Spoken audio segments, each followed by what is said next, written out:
Nagsimula ito sa apartment 3B. Narinig muna ito ni Mrs. Kelman. Ang kanyang mga dingding ay bumubulong sa gabi. Sa una, naisip niyang ito ay ang mga tubo. Pagkatapos ay narinig niya ito, malinaw na malinaw. Nananakaw pa rin siya sa panaderya. Hindi na nakawan ni Mrs. Kelman ang panaderya ng maraming taon. Sa loob ng ilang araw, nahawahan na ang buong gusali. Ang mga dingding ay nagsimulang tumulo ng mga lihim. Mga relasyon, ninakaw na pera, nakatagong mga bisyo. Hindi interesado ang mga dingding kung kaninong lihim ang kanilang ibinubunyag. Natatandaan nila ang lahat. Sinubukan ng mga tao na patayin ang mga ito. Soundproof foam, wallpaper na makapal na parang kumot. May isang tao pa nga ang nagtangkang gumamit ng banal na tubig. Patuloy ang mga bulong. Di nagtagal, lumakas ang mga ito. Ang dingding ng apartment 4A ay sumigaw habang kumakain. Nagsinungaling si Brian tungkol sa promosyon. Tinanggal siya sa trabaho. Umiyak ang kanyang asawa. Nag-empake si Brian ng kanyang mga gamit. Kumalat ito sa labas ng kanilang gusali. Mga opisina, paaralan, mga gusali ng gobyerno. Ang mga bumubulong na dingding ay nagbubunyag ng katiwalian, pagtataksil, maging ang pagpatay. Nabagsak ang lipunan. Ang mga noise-canceling headphones ay naging karaniwang suot.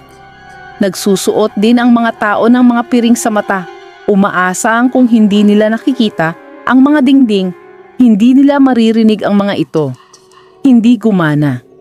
Ang mga ospital ay napuno ng mga taong nagkakaroon ng nervous breakdown. Ang mga tao ay nag-amin ng mga bagay upang maunahan ang mga dingding. Tumaas ang paranoia.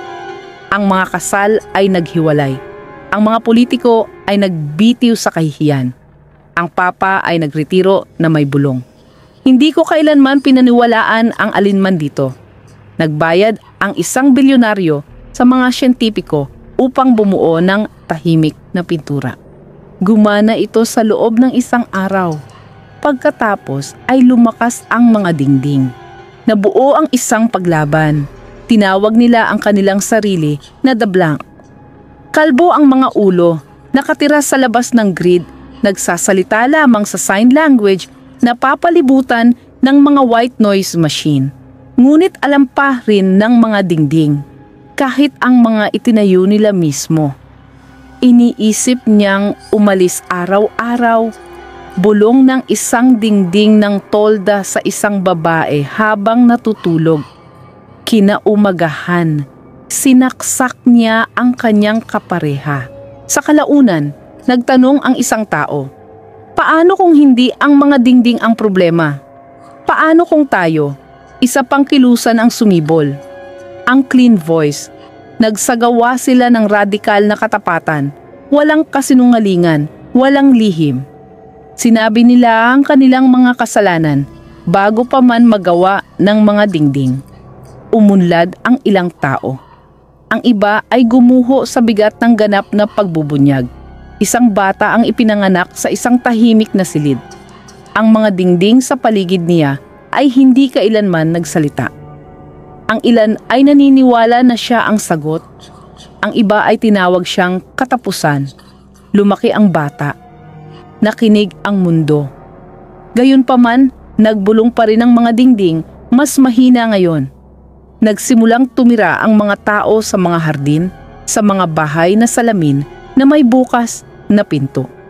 Ang mga lihim ay hindi na nagtatago sa mga sulok. Nawala ang kapit ng kahihiyan.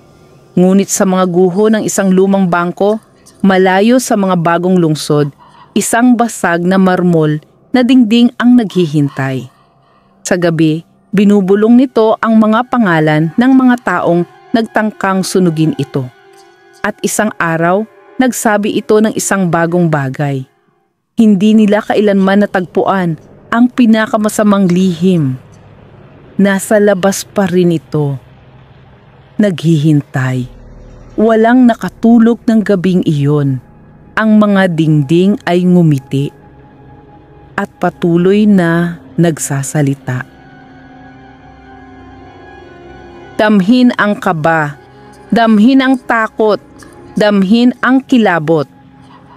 Huwag palampasin ang koleksyon ng mga maiikling kwentong horror na mag-iiwan sa'yo ng matinding panginginig.